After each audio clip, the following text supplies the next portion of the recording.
On September 16th of this year, Bebinca, the strongest typhoon to make landfall in Shanghai in over 75 years with maximum sustained wind speeds in excess of 150 kilometers per hour, swept across the city. The wind and the rain were fierce. Although there was some damage, the city was ready for it. So how did they make this happen? We can say Shanghai is one of the pioneers who invent this idea of multi-hazard early warning system from the first place. The early warning system is a series of thresholds and triggers that automatically connect and inform related municipal departments so they know what actions to take and when.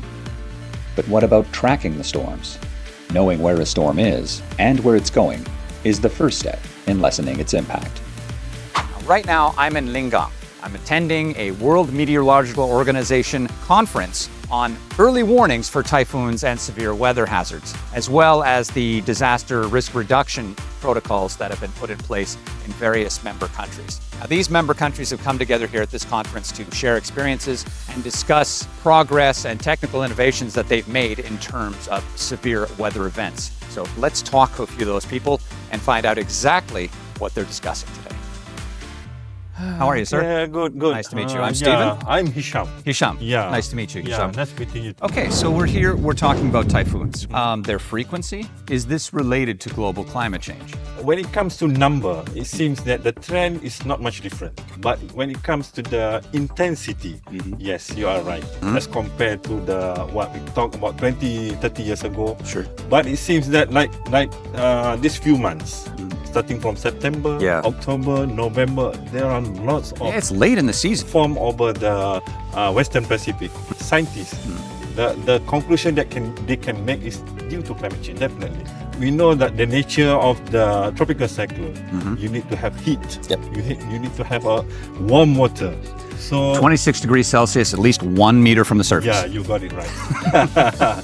So because of that, then the climate change is there. Just now, somebody mentioned about studies they're afraid of is the position of the tropical cyclone or the typhoon. It's going to shift further maybe to the north because it's getting warmer.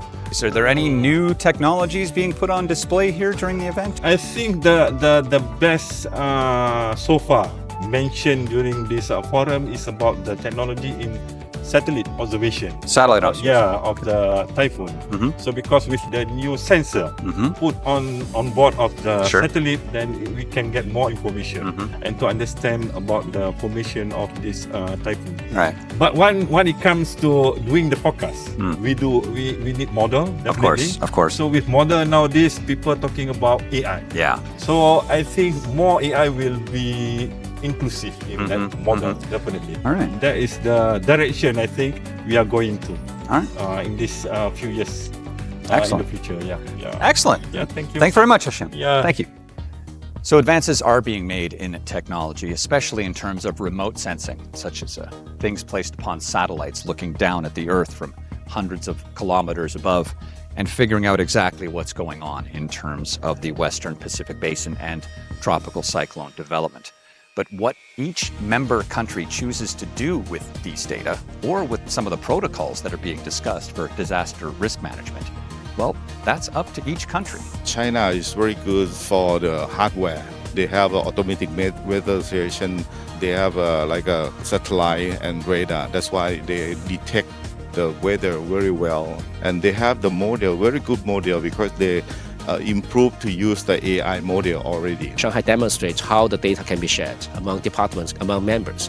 The other one is Shanghai wishes to establish some kind of a toolbox. I think this is the effort in the region. United Nations Early Warning for All is it's a huge initiative from the United Nations, and WMO is leading one of them that is really targeting the monitoring, observation and forecasting of the hazards. We are developing that globally. So initially there were 30 countries that were targeted